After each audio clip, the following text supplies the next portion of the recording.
Hi everybody, Frank Pound here from AstroSec. Today I'm going to talk to you a little bit about this topic called space resilience as it relates to the HAS2 hacking competition that was started by the Air Force and Space Force nearly 2 years ago. I've been involved with that project for quite some time, and the recurring theme obviously is how to make more secure space architectures.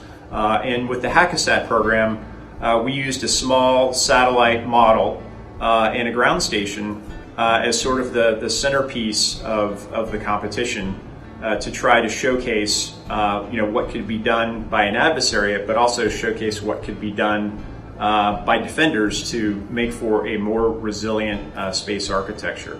So what does it mean to be resilient in space? Well, first, let's think back to 30 years ago and the organizations that were involved in space operations, launching satellites into space. Everybody thinks of a satellite as this sort of big square with solar panels sticking out the sides and big antennas sitting up in space and providing some sort of service. Some of those services could be communications, facilitating the watching of live sports like the Olympics, which are going on right now. There's lots of satellites involved in relaying those communications from Japan to ground stations across the globe and distributing that video for everyone to see. So communication satellites historically have been one of the primary things people think about when they think about objects in space that are performing some sort of service. We also have spy satellites up there that take pictures of certain places on Earth, and we have other sensors that are part of scientific missions that NASA and the European Space Agency and others have launched for deep space exploration. Specifically, what I'm going to talk about, though, is not so much about satellites that are performing those functions of communications or spy satellites or things like that. What I want to focus on, though, is this new space economy. And the new space economy is enabled by the democratization of a lot of technologies that are now within reach of just about anyone with a little bit of a budget and some imagination. It's come time today where if you have an idea that involves collecting data from space, it's not so hard to realize that idea, build your own spacecraft, pay a moderate sum of money to get that spacecraft launched alongside dozens of others through economy of scale, sort of pioneered by SpaceX and others, and get your platform in orbit to collect that data. A lot of people are thinking about monetizing that data, swipe your credit card and get pictures of your backyard, things like that. So how does resilience relate to that? Well, the thing is, if you think back, there's a parallel to this, and the parallel is the origin of the internet. The internet was created back in the 60s and 70s for the purpose of resilient communications. However, one of the issues with the creation of the internet is folks only thought of it as a capability to recover from a catastrophic nuclear war. And people didn't really think about the fact that, well, the internet itself could be attacked or used for malice. And so for many, many years in the 70s and 80s and early 90s, the internet sort of grew up in this sort of protected club-like atmosphere only used by governments and universities, and it was never really exposed to sort of the general malice of the global community. And the same thing potentially could happen in the new space economy as folks are starting to create these great ideas and great monetization platforms for space.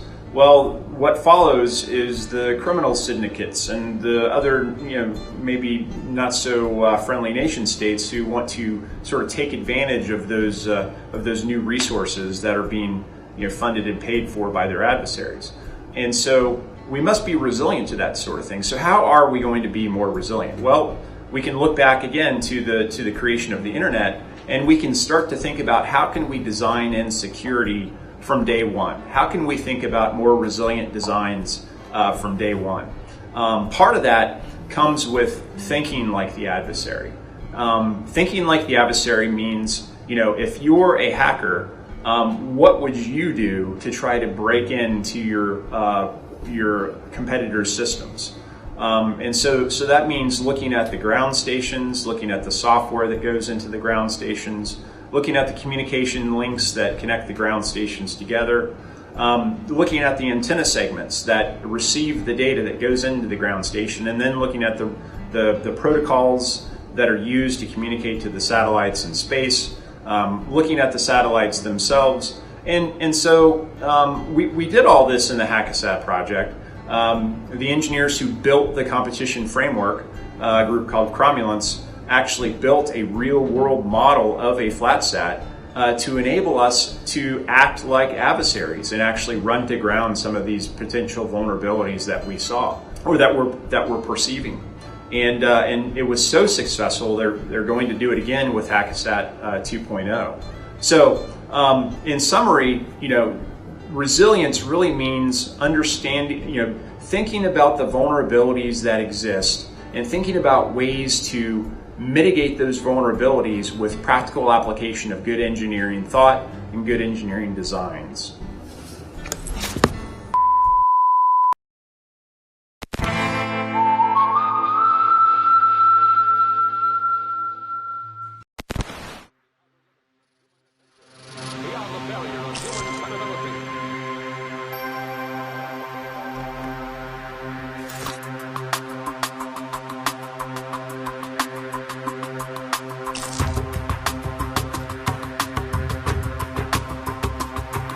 We need more security researchers in the industry. We need the existing security researchers that are out there to connect with the space and aerospace community.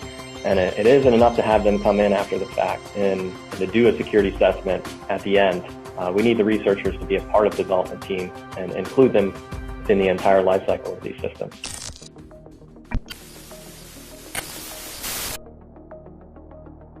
Welcome to Space Security Challenge 2020, HAS2, the final event.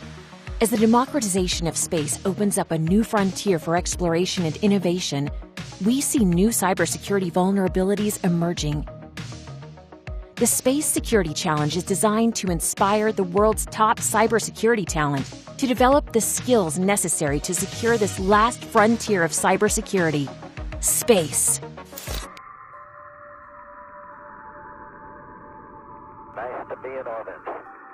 Every federally funded lab is chartered with the mission of technology transfer. Technology transfer is all about taking government-owned intellectual property and transferring it to the public domain. The Air Force Research Lab and our charter to perform tech transfer put us in the best position to lead this effort. But first, we had to overcome the monumental task of convincing people that hacking a satellite was actually a good thing to do in the name of improving space security. But we persevered, and our mission fueled the creation of what we called the Space Security Challenge 2020 HAS2.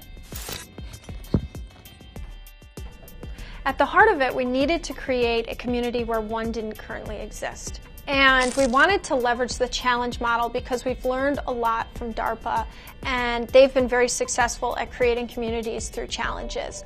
And so DARPA created this challenge back in 2004, bringing together the AI industry, the sensor industry or community, and also the automotive industry to formulate a challenge to improve the security of the automotive industry leveraging AI. Now, you fast forward 15 years, we have a fully functioning industry of autonomous vehicles.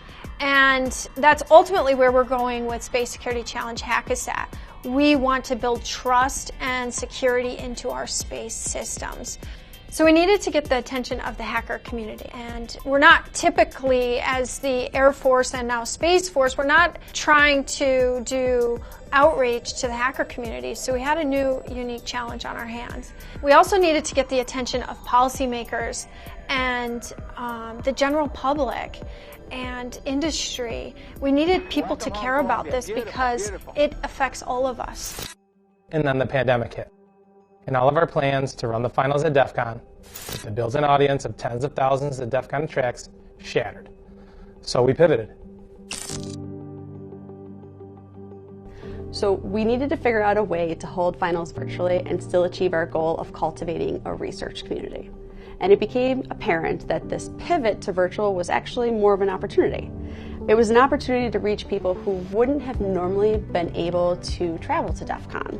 But there were huge challenges associated with this for both the competitors and the spectators. So in July, we shipped each team leader a flatsat, which came with an air bearing. And what the teams could do is they could put their flatsat on top of the air bearings, and then they could use the attitude control system in the flatsat to be able to rotate the flatsat to kind of emulate what it would be like if they were in space. But with COVID, what we didn't anticipate were the global shipping timelines.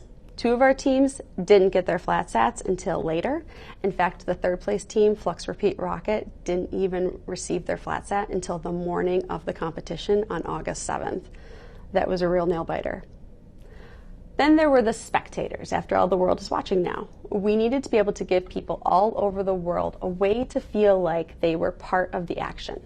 So we built this fully immersive 3D environment for spectators to explore and watch the competition. We did our best to give it a DEF CON feel so that people really felt like they were still part of that environment that we work so hard to be part of. And so as part of this environment, we created this extensive library of content and videos. And so all of the content that we created on HACASAT, as well as all of the videos that were created, are available on our GitHub page and our YouTube channel, and where you can access that information and continue to learn about hacking, cyber, and space.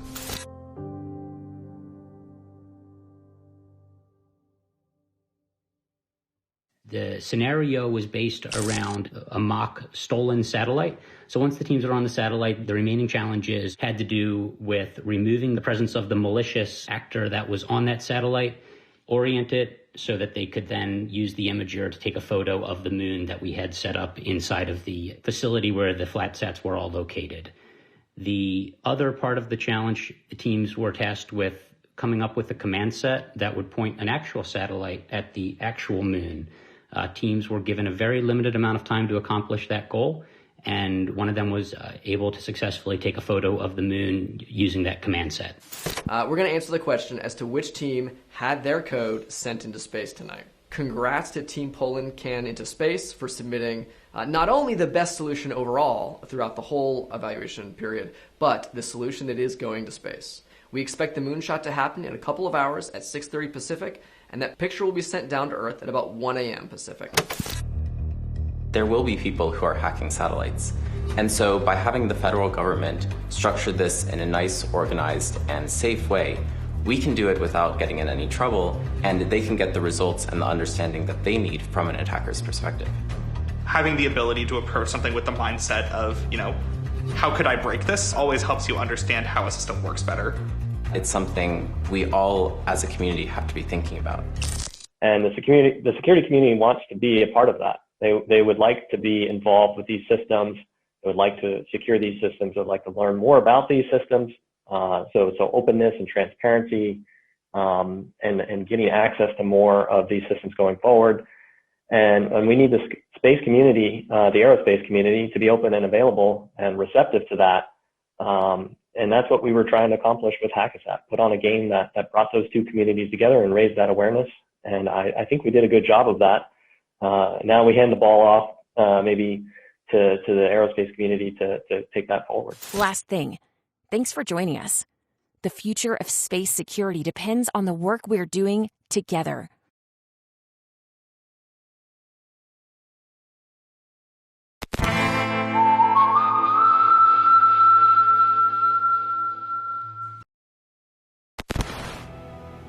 Based on experiences with HACASAT 1, most of us expected HACASAT 2 to be pretty challenging. Qualifiers, which took place back in June, did not disappoint. Hello, I'm Vito, and we're going to talk about the challenges Fiddlin' John Carson and Cotton Eye Geo. When you connect to the server for Fiddlin' John Carson, it gives you a position vector, a velocity vector, and the current time, and then prompts you for some orbit parameters. From some quick internet searches, I figured out that the challenge is asking you to convert the Cartesian position and velocity vectors into Keplerian orbital parameters. I haven't really done any orbital mechanics in over a decade, and that was all, two-dimensional, so we're going to have to learn how to do this together. Cartesian coordinates tell you where you are and how you're moving in a space of right angles. The International Celestial Reference Frame, or ICRF from this challenge, differs from latitude and longitude in some very important ways.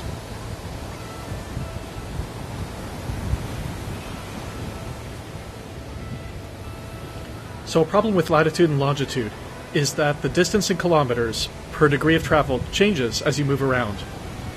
For example, moving south, like I am right now, you get more meters per degree the closer you get to the equator. Similarly, the farther away I move from sea level, like whenever I climb these stairs up here, that also means there are more meters per degree of travel. Down here, at sea level, it's not super significant. But when you're orbiting and moving really, really fast, really, really high, it's another matter entirely. ICRF coordinates are in a three-dimensional grid. One coordinate goes roughly north-south through the center of the Earth, and the others are at right angles to that, and also each other. They're keyed to a bunch of quasars and that kind of thing super far outside our galaxy, so that as we move through the solar system, and the solar system moves through the universe, the coordinates don't change too much.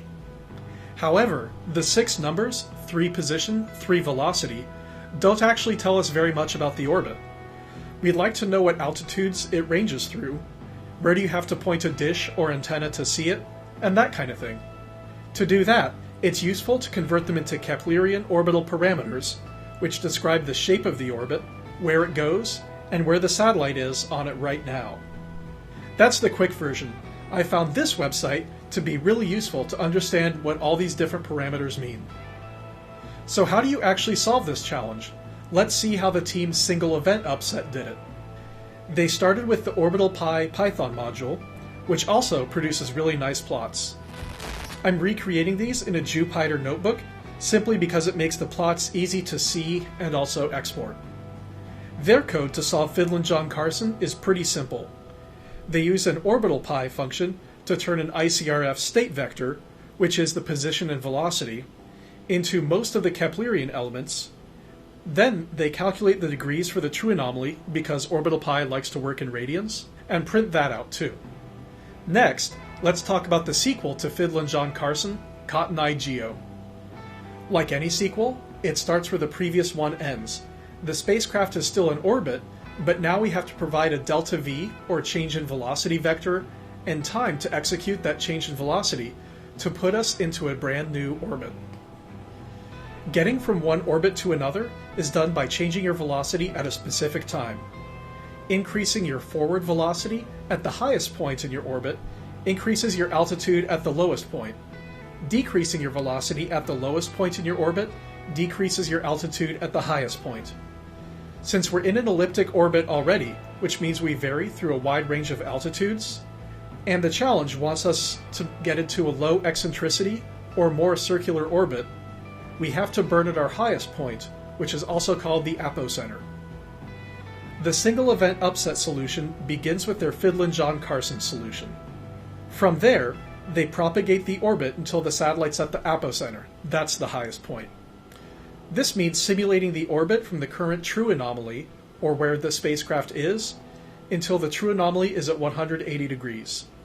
This is a relatively cheap simulation. It's a few trigonometry and other math operations without any time stepping where errors can creep in. Once we're at our apocenter, we create a maneuver to change the altitude at our lowest point, or pericenter. We can calculate a first guess. The challenge wants us to set the semi-major axis to about, approximately 42,164 kilometers with a basically circular eccentricity. We subtract 6,371 kilometers for the Earth's radius and tell Orbital to make a maneuver to set our pericenter altitude to 35,793 kilometers. That makes a bunch of scary-looking warnings, and the orbital source code kinda suggests that it's having trouble calculating our eccentricity vectors from that. Going a kilometer lower avoids the warnings, but we're still too high. Some more trial and error gets us to a pericenter altitude of 35,762 kilometers, which avoids the warnings and meets our eccentricity goals.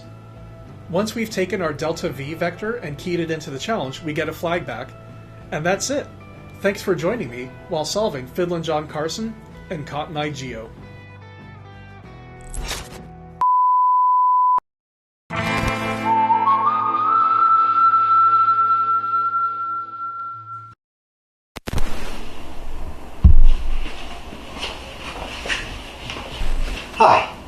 I'm Deadwood of the HACASAT technical team. We are the developers and organizers of the HACASAT Quals and Finals competition. For HACASAT 2020, the top 8 teams from Quals competed in the finals over the DEF CON weekend in a head-to-head race to solve a series of challenges. The challenges involved anomaly analysis and resolution, satellite operations, reverse engineering, and of course exploitation on an engineering model satellite, or flatsat. The flatsat ran a real flight software framework called CFS that was created by NASA and was commanded with the Cosmos command and control software from Ball Aerospace.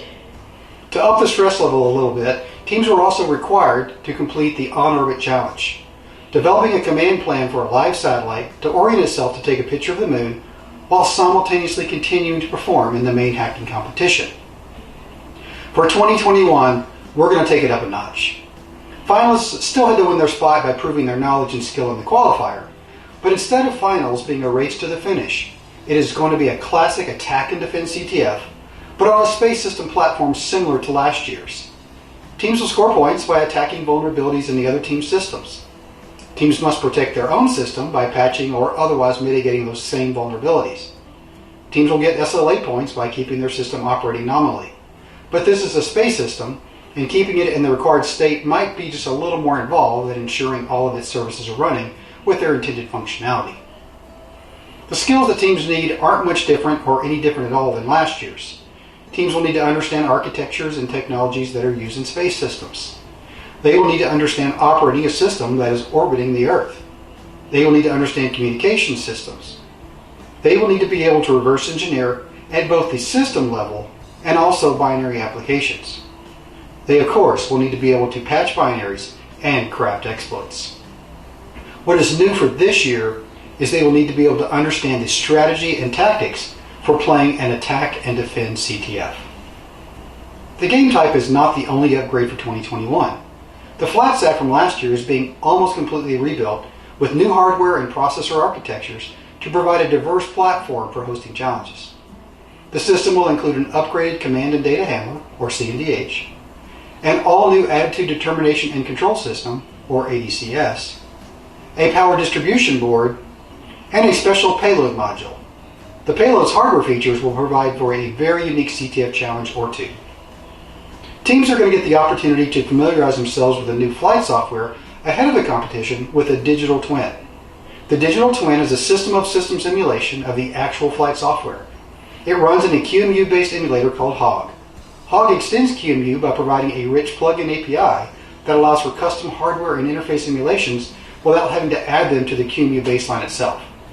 For example, it's a HOG plugin that emulates the satellite bus used for subsystem communications, allowing multiple HOG instances running on emulations of various flatsat components to communicate over the plugin without knowing they aren't using the actual hardware bus.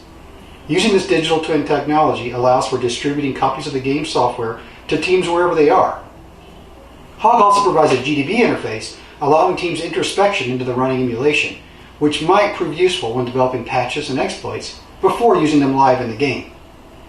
Since the finals competition is virtual again this year, teams and spectators both will need access to game information to understand what is going on. In addition to a traditional CTF scoreboard, flatsat-specific telemetry for each team will be visible in real time via instances of NASA's Open Mission Control technologies. The OpenMCT dashboard is viewable from a web browser and will display key state of health data so spectators can keep track of their favorite team's efforts to operate their satellites while defending it from the attacks of the other teams. Satellites will also be progressing through simulated real-time orbits around the Earth. Spectators will be able to see visualizations of these orbits produced by the Cesium 3D geospatial tool. Not only will Cesium display where a satellite is in its orbit, but it will accurately display a satellite's attitude and orientation. A satellite tumbling in its orbit is probably not in a healthy condition and has probably been attacked. We are excited about the evolution of this year's competition and look forward to seeing the skill, creativity, and tenacity teams will demonstrate to become the HACASAT 2 champion for 2021.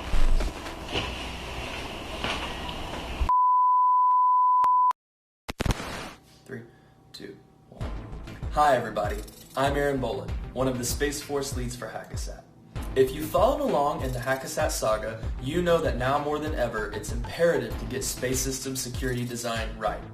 You may have also heard about our special project called Moonlighter, which is a first-of-its-kind satellite aimed at doing just that. Think a cyber sandbox in space. Moonlighter will allow cyber professionals like you to take your skills learned through Hackasat events and apply them to a live operational satellite. There is a general accepted theory within space vehicle design to bake in cyber. With Moonlighter, we're going to bring you along on the ride and put that to the test. By presenting intentionally designed challenges based on all the data and feedback from previous Hackasat events, Moonlighter will represent the best of ideas and operational concepts. We believe that Moonlighter will be an education accelerator and idea generator for events like DEF CON in the near future. Never before has there been an opportunity to develop, design, and launch a satellite like Moonlighter. We are so thrilled to be able to bring this technology to play in 2023. Please be sure to follow along with everything pertaining to Moonlighter at hackasat.com. Thank you so much for being with us today. Stay safe and happy hacking.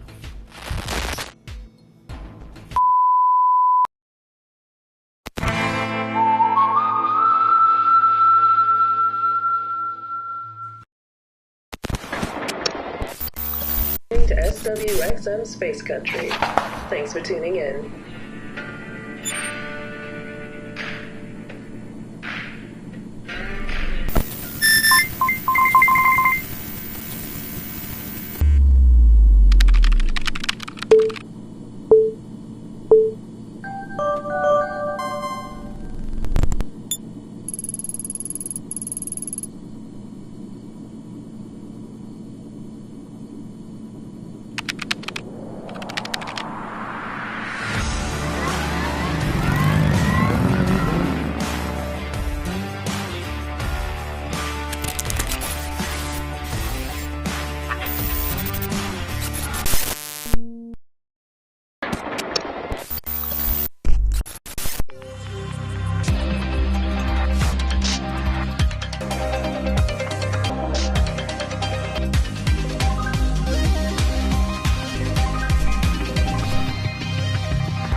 If you decoded my clues and gathered all the pieces of this disk, you must be one of the best security researchers in the galaxy.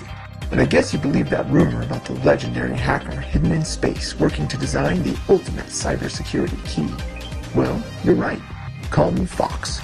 You've proved yourself worthy to know my location. You're welcome to stop by anytime. But once you're here, you'll have to help me train the best minds on the planet to become even better. I'm looking for the elite few with the skills and knowledge to hack in space, to be the first to experience Project Moonlighter.